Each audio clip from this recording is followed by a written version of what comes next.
and help me to reach your people this morning. In Jesus Christ's name we ask, Lord. Amen. Turn to the book of James, chapter 3. My brethren, be not many masters, knowing that we shall receive the greater condemnation. Sometimes we try to be masters of many things and become people who don't know anything. We are like the jack of all trades. Then God says in many things we offend.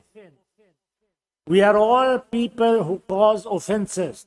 By the Bible says, offenses shall come by many, but be not offended by whom those offenses come.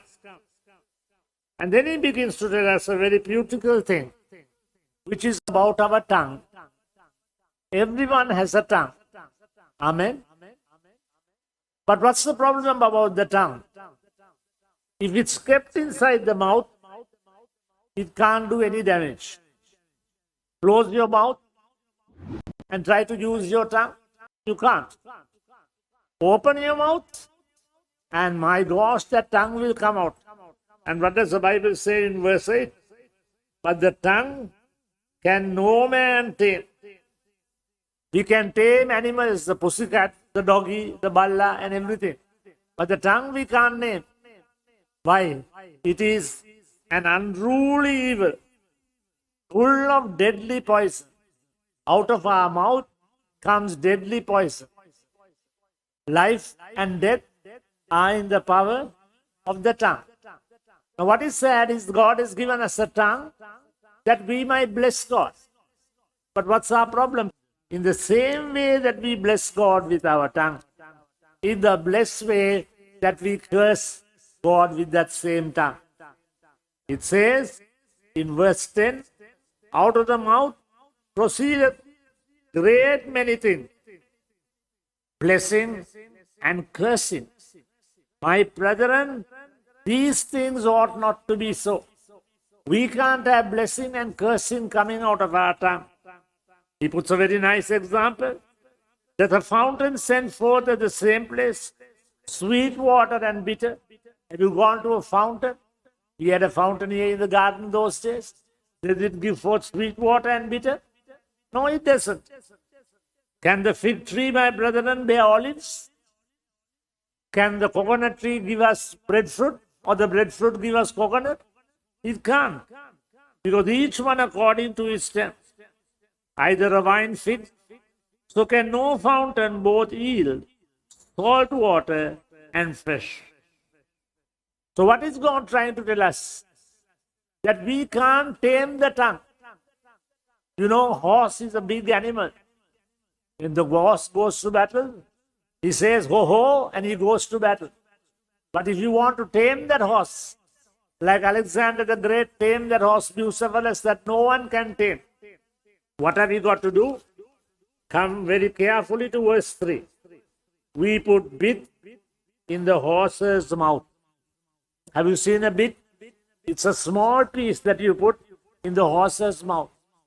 And that bit we are able to control that horse. Otherwise the horse will take us in whatever direction the horse wants to take us. We might want to go to Gaul, the horse will take us to Kegor. We put bits in the horse's mouth that they may obey us, and we turn about their whole ship. Behold, the ship is a great vessel. How is that ship controlled?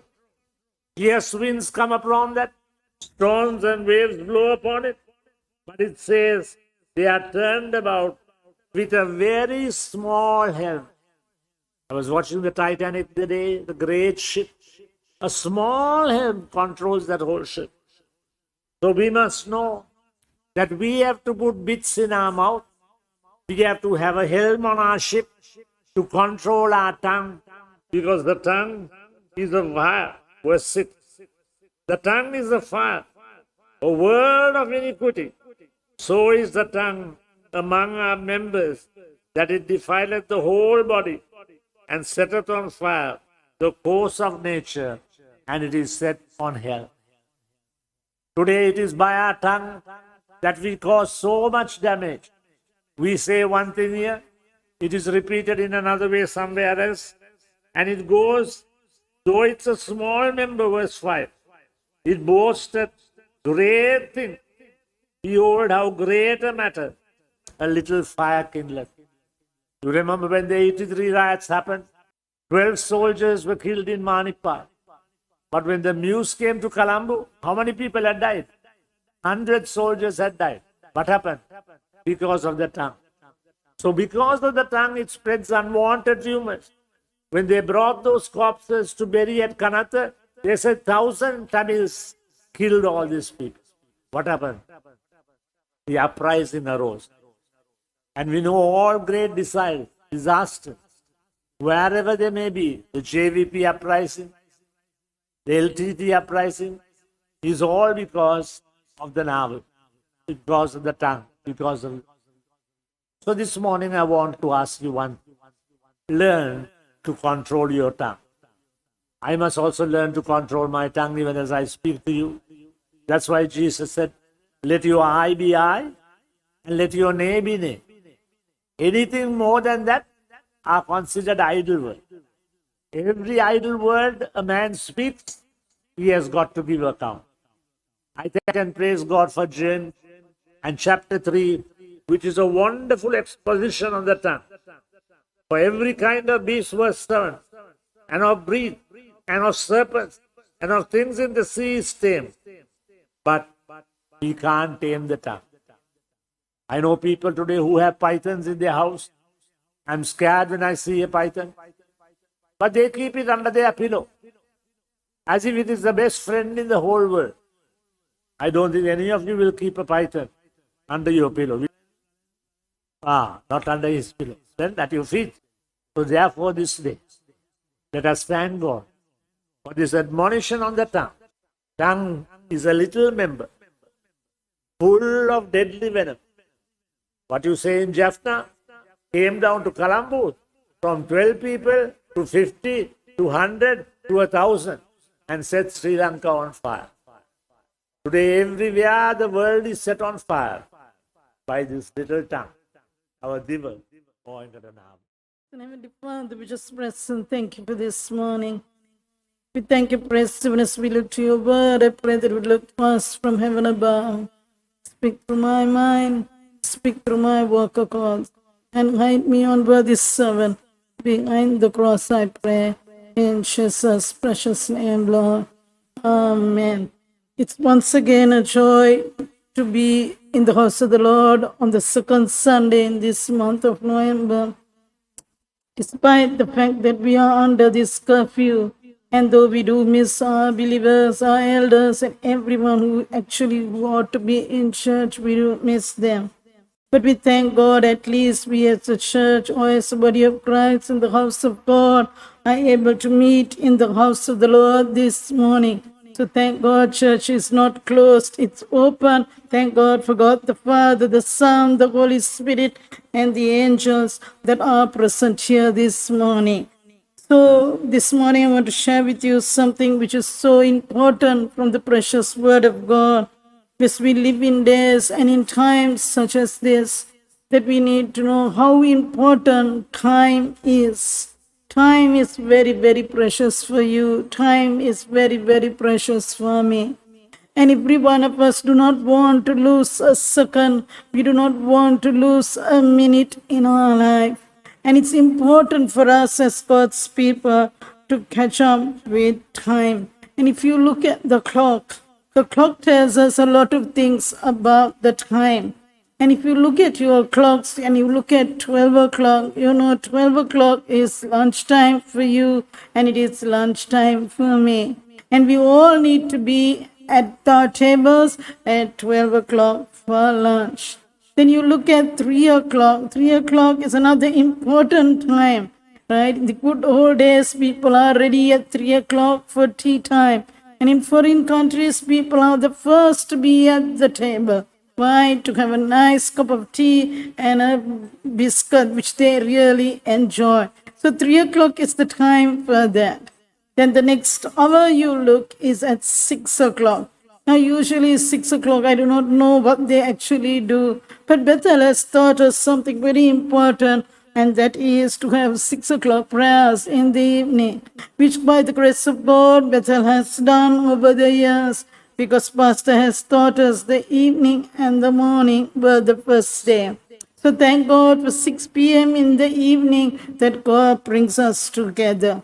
Then you look back at the clock and you look at 9 o'clock, which is the ninth hour and which is an important time, a time that God would want you to sit with Him and sit with His Word.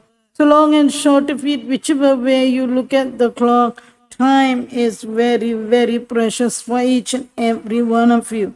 So this morning I'm going to talk to you about time. And you know, every one of us have a time to rise up in the morning at a particular time. Amen. Some people are made to get up at 4 o'clock. Some people are made to get up at 6 o'clock. So time is very, very, very important. In life, you know, you go to school, you always go on time to school. Amen. You never go late to school. You always go on time. Same way, when you go to work, you always go early to work, because the reputation of you is lost if you would delay.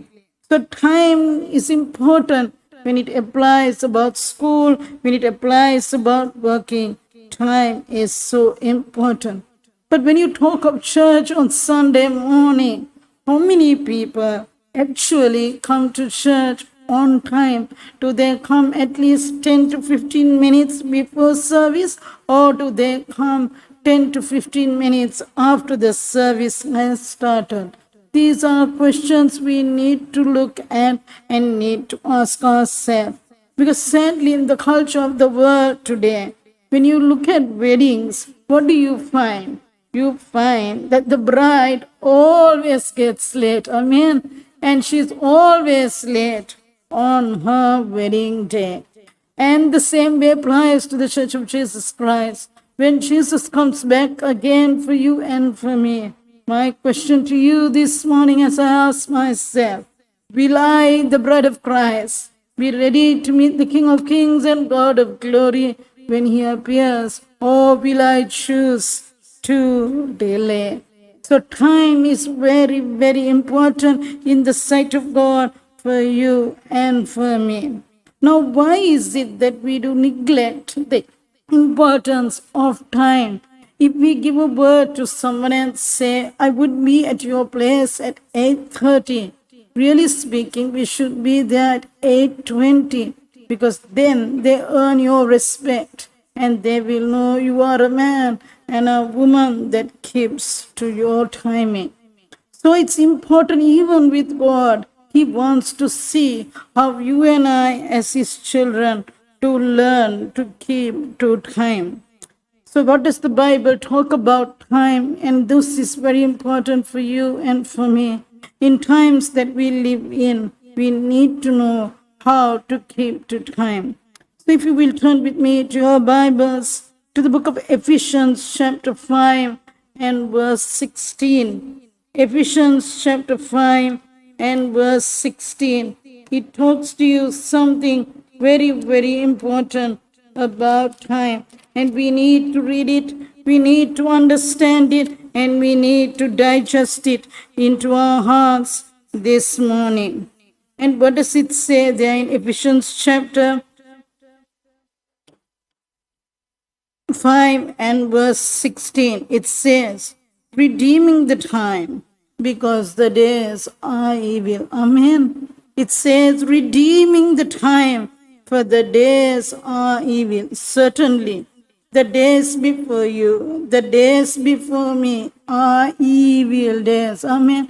We may not be realizing it, but certainly the days before you and me are evil. And because they are evil, we need to redeem the time. We need to hasten up with the time to do the will that was God's in heaven for you and for me.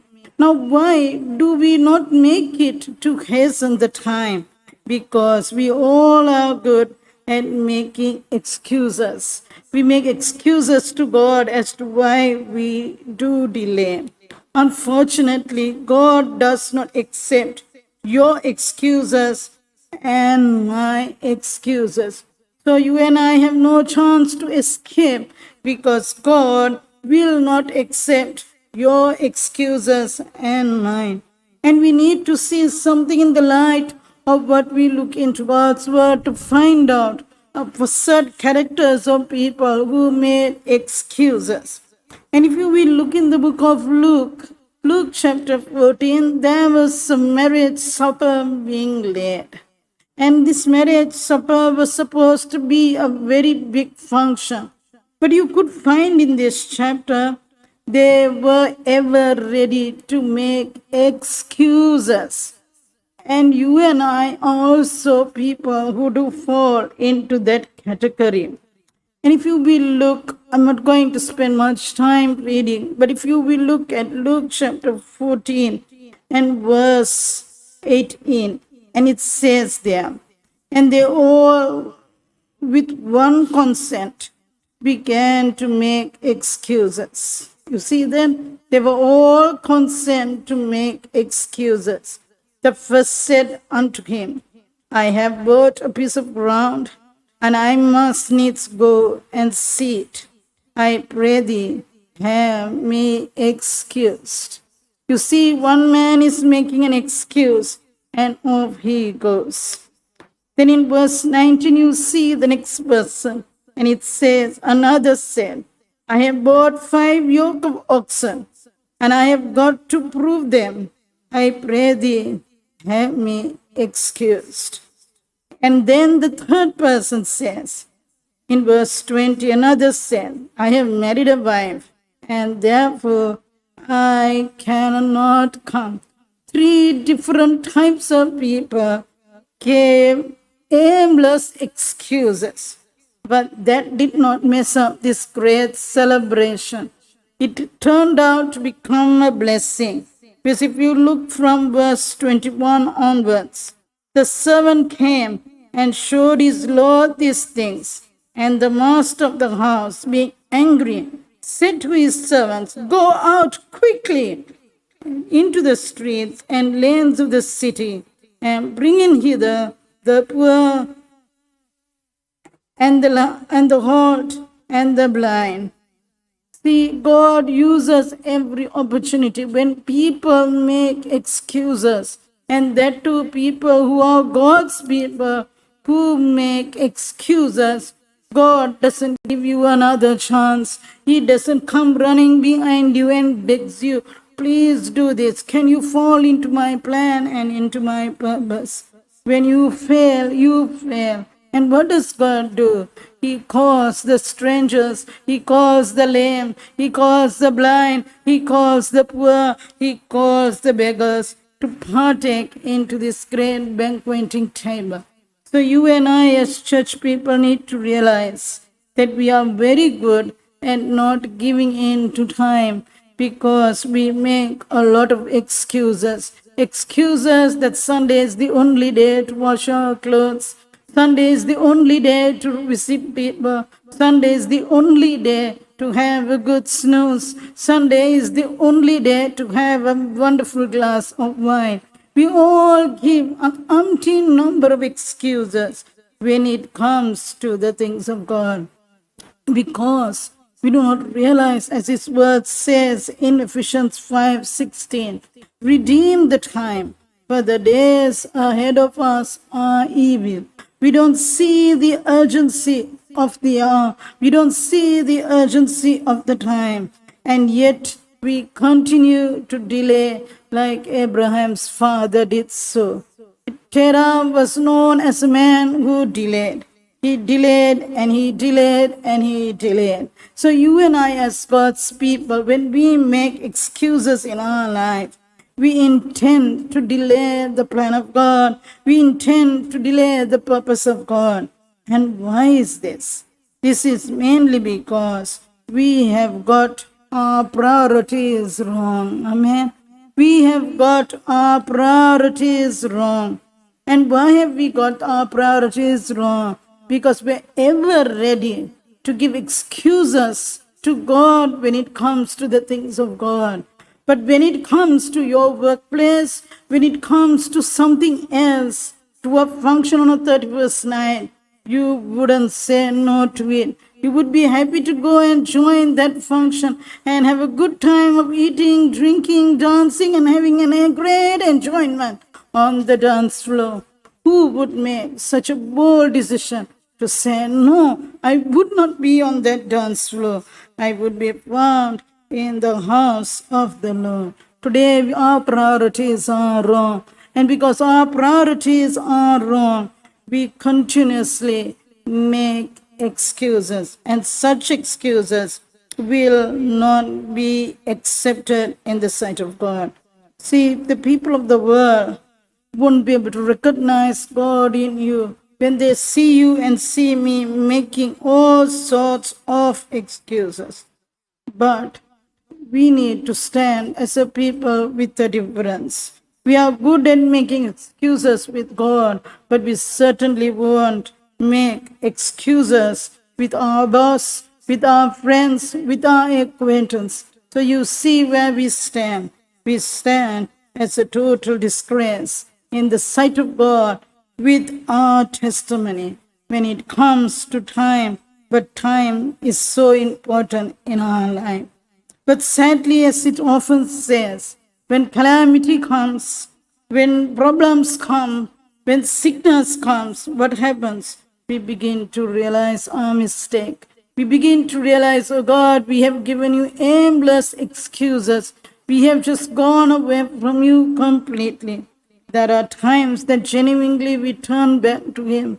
There are times we just linger with Him only for what we can get and still go back into our old ways. That's why the Bible encourages us to redeem the time, for the days before us are evil. We are living in the most crucial days of our lives on earth, because the days before us are evil. Wickedness is abounding, iniquity is abounding, and yet we don't seem to realize it all. That's why the Bible says, speaking to us from the book of Peter, 1 Peter chapter 5 and verse 8. What does it tell you? It tells you the need of how you need to react with time. It says, be sober. Amen. It says, be sober, be vigilant, because your adversary, the devil, is waiting like a roaring lion. He's walking about, seeing how and where he can devour you. Amen. The devil knows his job very well. Unfortunately, we as God's people, we do not know our job. The devil is busy walking like a roaring lion, waiting to see how and where he can devour you. And when he tries to devour you, he will make you continuously a person that will be making excuses. So it is important that we need to overtake the enemy, and we need not allow the devil to take an inch and a mile from our lives when it comes to time. That's why the word of God says, watch and pray. Amen. All of us are given 24 hours for a day. But in that 24 hours, how many of us to give ourselves to a particular time to sit, to watch and pray? Watch and pray for our lives. Watch and pray for our country. Watch and pray for people who need the love of Christ. Pray for the salvation of many people around. Pray, God is wanting you and me to watch and pray. But sadly, most of us as God's people are not watching and praying. Why? Because we have got too busy entangling ourselves with the affairs of this world. Amen? So it's time that we must not entangle ourselves too much with the affairs of the world. But instead, we need to watch and pray and be sober, vigilant, looking to see how and where the enemy creeps in and tries to rob everything from our personal lives. and it's up to us to overcome. Because the devil was always in the center of our lives. He always wanted to steal. He always wanted to rob. He always wanted to kill. He always wanted to destroy. But we, the church, must learn one thing. In the time that we have to destroy him that had the power to destroy. You know that the devil wants to steal your time. You know that the devil wants to rob your time. You know the devil wants to do everything just to pluck out every split second of your life, of your time. Your time is precious to God. Your life is precious to Him. He created you for His pleasure. If He wanted you to be a teacher of the Word of God, spend every single hour and every single minute of your life teaching the uncompromised Word of God. For that's the only thing that will keep you, the only thing that will preserve you. Never give up on teaching the Word of God. Because when you give up on teaching on the Word of God, you intend to fail. Amen. And we do not want anyone in God's kingdom to fail, but we want them to press forward to the mark of the high calling in Christ Jesus, keeping to the time and to the stature of teaching the precious, precious Word of God, because we are called to be soldiers, and soldiers that will not entangle ourselves with the affairs of this world. So how do we keep with that time, which is very, very, very important for you and very important for me? And the Bible tells us clearly in the book of Ephesians chapter 6 and verse 12, it tells us with that time how much we can do. Because we are not here to fight against flesh and blood. We are not here to fight with our president. We are not here to fight with our prime minister. We are not here to fight with our next door neighbor. We are not here to fight with the person on our right and on our left. But the Bible clearly says to us in the book of Ephesians, if you read there, it says we wrestle not against flesh and blood, but we wrestle against the four powers of darkness that roam in the heavenlies. And we need to come against those principalities, against powers, against rulers of wickedness and spiritual darkness of this world. We are called to destroy the kingdom of the devil. And it's sad today that we are not approaching ourselves into doing what we need to do in the time that God has given you and me. Remember the word of God says in the book of Matthew chapter 11 and verse 12, what does it say? It says, now the kingdom of God suffereth violence. Amen. The kingdom of God suffereth violence, and the violent taketh it by force. Amen. The kingdom of God is suffering violence, and you and I, what should we do? It says the violent taketh it by force. And you and I cannot just sit and watch and take everything that comes our way and say, oh God, I loved it. Oh God, permitted it. No. You and I should be able to take the violent by force. And if you dare to be such a man, such a woman who will take the violent by force, then victory will be yours and victory will be mine. Remember, the time has come so that you as God's people will arise, because God has given you, He has given me the power to tread on serpents and scorpions and over all the power of the enemy. Amen. Today you have it in your hands. Today you have it in your mouth. What? The power to tread on serpents and scorpions and to overcome the power of the enemy. And if that is your portion, today you are going to take the balance by force and put that devil beneath your feet. Amen. And when you do that, nothing will hurt you. Nothing, no scorpion, no enemy or any serpent is going to affect you, because you can overcome and will overcome by the blood of the Lamb and by the word of your every testimony. So what are we going to do in this 11th month? We are going to redeem the time, for the days before us are evil.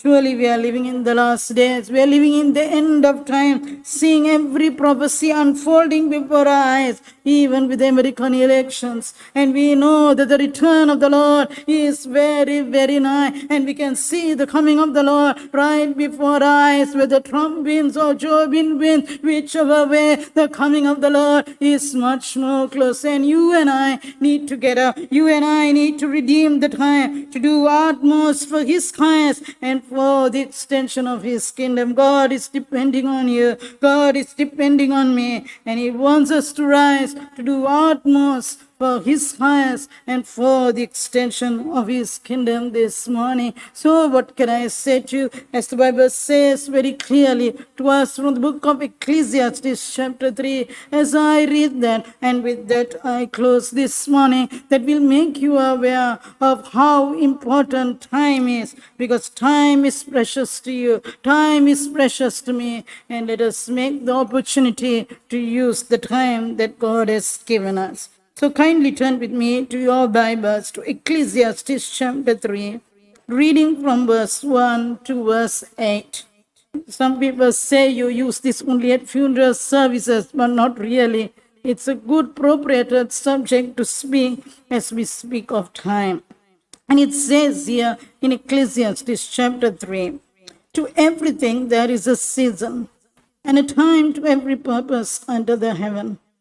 A time to be born, a time to die, a time to plant, a time to pluck up that which is planted, a time to kill, a time to heal, a time to break down, and a time to build up, a time to weep, and a time to laugh, a time to mourn, and a time to dance, a time to cast away stones, and a time to gather stones together, a time to embrace, and a time to refrain from embracing, a time to get, a time to lose, a time to keep, and a time to cast away, a time to read, and a time to sow, a time to keep silence, and a time to speak, a time to love, and a time to hate, a time of war, and a time of peace. Everything has a time. Everything has a season.